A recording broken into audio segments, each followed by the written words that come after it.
নমস্কার। আজকে আমরা আলোচনা করব বিদ্যাভাব।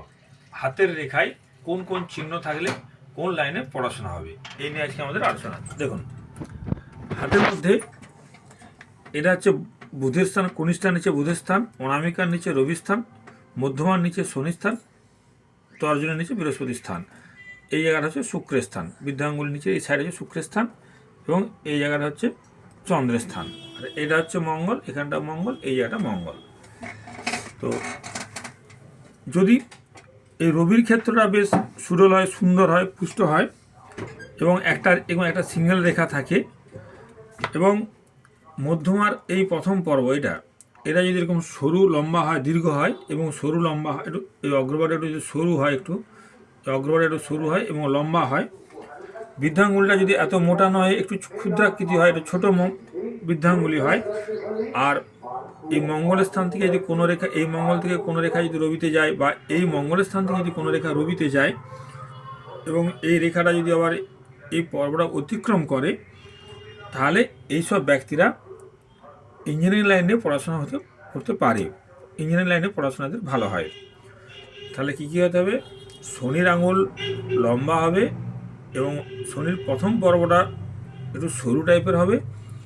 মঙ্গল থেকে কোনো রেখা রবির দিকে যাবে বা এই মঙ্গলের স্থান থেকে কোনো রেখা রবির দিকে যাবে এবং সেই রেখাটা অতিক্রম করে হয়তো একটা তৃতীয় পর্ব, লাস্টের পর্বটা, হয়তো প্রথমের দিকে যে এই পর্বটা পেরিয়ে যাবে এবং রবির ক্ষেত্রে তো স্পুষ্ট, মানে সুডল হবে, সুন্দর হবে।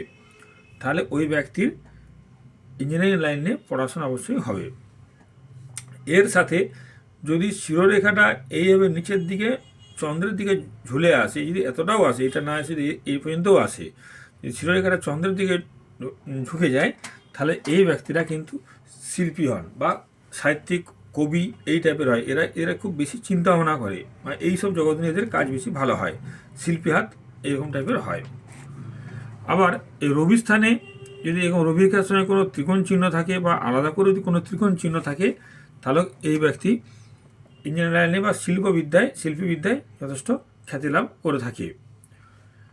আবার ভাগ্যরেখা যদি এরকম মণিবন্দর থেকে সোজা উঠে রবির দিকে যায়, ভাগ্যরেখা যদি মণিবন্দর থেকে উঠে সোজা রবির ক্ষেত্রে যায়, তাহলে এরাও যে কোনো রকম ইঞ্জিনিয়ারিং লাইনে পড়াশোনা করে এবং সেখান থেকে খুব যথেষ্ট খ্যাতি নামও হয়, এদের যথেষ্ট খ্যাতি লাভও করে বা তাদের সম্মানও যথেষ্ট পায় এবং তাদের ইঞ্জিনিয়ারিং লাইন নিয়ে পড়াশোনা খুবই ভালো হয়। অথবা ধরুন এই শিরোরেখার থেকে উঠতে পারে, এখান থেকে না উঠে হয়তো শিরোরেখার থেকে উঠেও যদি রবির ক্ষেত্রে যায়, তাহলেও কিন্তু একই রকম লাভ হয় বা ইঞ্জিনিয়ারিং লাইনে পড়াশোনা খুব ভালো হয়। এবার ভাগ্যরেখা যদি এই বৃহস্পতির মাউন্টের শেষে থেমে যায় বা ভাগ্যরেখা বা শরীর এখানে এসে শেষ হয়ে যায় বা ভাগ্যরেখা রবির নিচে এসে শেষ হয়ে যায় বা এই মাউন্ট পর্যন্ত যদি পৌঁছা না যায়, তাহলে কিন্তু তাদের শিল্পক্ষেত্রে উন্নতি হয় না বা ইঞ্জিনিয়ারিং লাইনে পড়াশোনা খুব একটা ভালো হয় না। চন্দ্রের স্থানে যদি এরকম কোনো ত্রিকোণ চিহ্ন থাকে, তাহলে ওই ব্যক্তিরা যে কোনো রকম গুপ্তবিদ্যা তাদের পড়াশোনা কিন্তু ভালো হয়, গুপ্তবিদ্যা তারা পড়াশোনা ভালো হয়ে থাকে।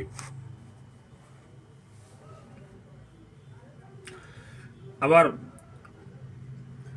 ভাগ্যরেখা যদি রবির ক্ষেত্রে যায়, আর অনেক সময় ভাগ্যরেখা চন্দ্রের ক্ষেত্রেও ওঠে এবং ভাগ্যরেখা যদি চন্দ্রের ক্ষেত্র থেকে রবির ক্ষেত্রের দিকে যায়, ভাগ্যরেখা অনেক সময় যে সবসময় যে এখান থেকেই যাবে তা কিন্তু নয়, যে মণিপুচ্ছ থেকে যাবে তা কিন্তু নয়, বা আয়ুরেখার থেকে যাবে তা কিন্তু নয়। ভাগ্যরেখা অনেক সময় চন্দ্রের থেকে রবির দিকে যায় এবং শিরোরেখা যদি চন্দ্রের দিকে একটু ঢলে পড়ে, ঝুঁকে যায়, তাহলে এই ব্যক্তিরা সাধারণত সাহিত্যিক হয়ে থাকে। চন্দ্রের থেকে রবির দিকে ভাগ্যরেখা যাবে, শিরোরেখা নিচের দিকে ঝুলে যাবে, তাহলে এই ব্যক্তিরা সাহিত্যিক টাইপের হয় বা এদের জনগণের সঙ্গে কাজ বা জনগণের সঙ্গে রিলেটেড বা জনগণের সঙ্গে যুক্ত থাকে ডাইরেক্ট।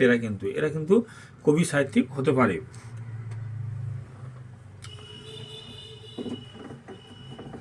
আবার রবি রেখা অনেক সময়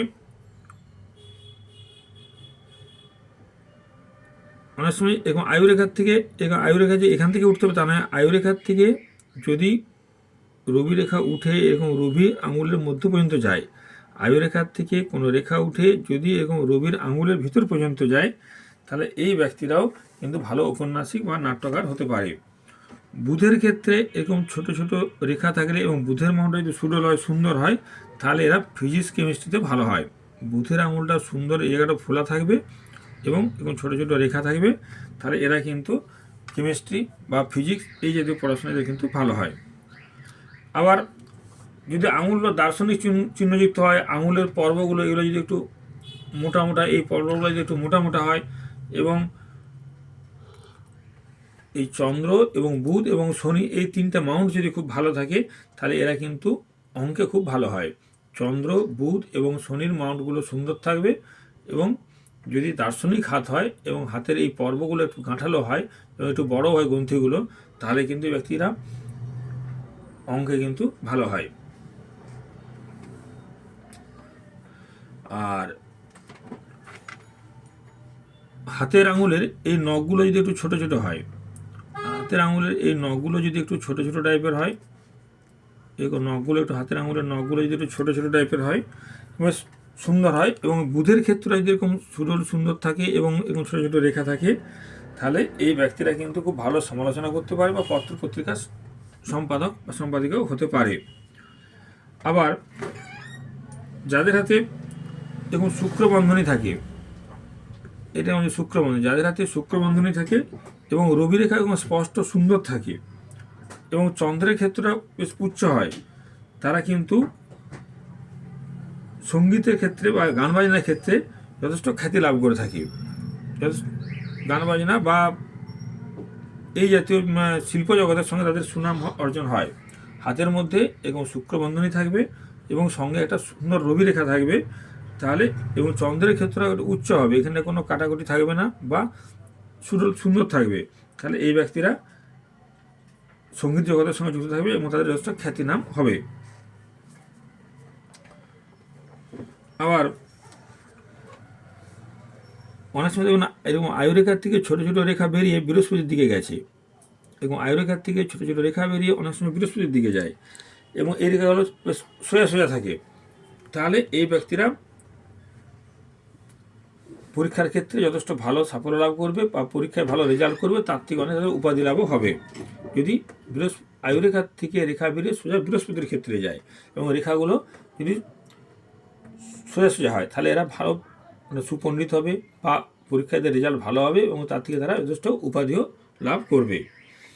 আবার অনেক সময় বৃহস্পতির ক্ষেত্রে যেমন সলোমন রিং থাকে, বৃহস্পতির ক্ষেত্রে যদি সলোমন রিং থাকে, তাহলে এরা কিন্তু বিভিন্ন দিক থেকে যথেষ্ট সুপণ্ডিত হয় এবং এরা যথেষ্ট গভীর জ্ঞান লাভও করে থাকে। যদি বৃহস্পতির ক্ষেত্রে এরকম সলোমন রেখা থাকে, তাহলে এরা যথেষ্ট সুপণ্ডিত হয়। আবার কারো জন্মছকে যদি যদি হাতের মধ্যে রবি, বুধ, শুক্র ভালো থাকে এবং হাতটা যদি বায়ু রাশির অন্তর্গত হয়, রবি, বুধ, শুক্র মাউন্টগুলো ভালো হবে, অর্থাৎ রবির জায়গা ভালো হবে, বুধের জায়গা ভালো হবে এবং শুক্রের মাউন্ট ভালো হবে এবং এর সঙ্গে যদি বায়ু রাশি যুক্ত হয়, তাহলে এরা কিন্তু অনেক সময় ডাক্তারি লাইনে যাওয়ার সম্ভাবনা থাকে বা এরা মেডিকেল লাইন এদের খুব ভালো হয়। আর যখনই আমরা কোনো ইঞ্জিনিয়ারিং লাইনে পড়াশোনা দেখব, তখন যদি সেটা মেকানিক্যাল ইঞ্জিনিয়ার হয়, তাহলে অবশ্যই শনিকে ভালো হতে হবে। যদি আপনার কম্পিউটার নিয়ে পড়াশোনা করতে হয় বা কম্পিউটার সায়েন্স নিয়ে পড়তে চায়, তাহলে অবশ্যই সেখানে শুক্রকে ভালো হতে হবে।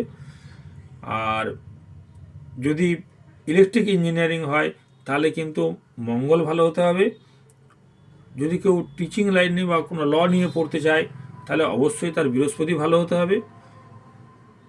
বা যারা ম্যাথমেটিক্সে অনার্স বা ম্যাথ নিয়ে পড়তে চায়, তাদের জন্য বুধ, রবি অবশ্যই ভালো হতে হবে। বুধের মাউন্ট এবং রবির মাউন্ট অবশ্যই ভালো হতে হবে এবং সব ক্ষেত্রেই কিন্তু হাতে রবি রেখাটা যেন স্পষ্ট সুন্দর থাকে, তাহলে কিন্তু সে যথেষ্ট নাম খ্যাতি লাভ করবে, যদি রবি রেখাটা স্পষ্ট এবং সুন্দর হয়। এইভাবে এক একটা গ্রহ এক একটা দিকের পড়াশোনা ইন্ডিকেট করে থাকে। বৃহস্পতি ভালো হলে টিচিং লাইন হবে, প্রফেসর হতে পারবে যদি বৃহস্পতির মাউন্ট ভালো থাকে। এইভাবে আমরা বিচার করে থাকি যে জাতক বা জাতিকার কোন দিকে পড়াশোনা ভালো হবে। নমস্কার।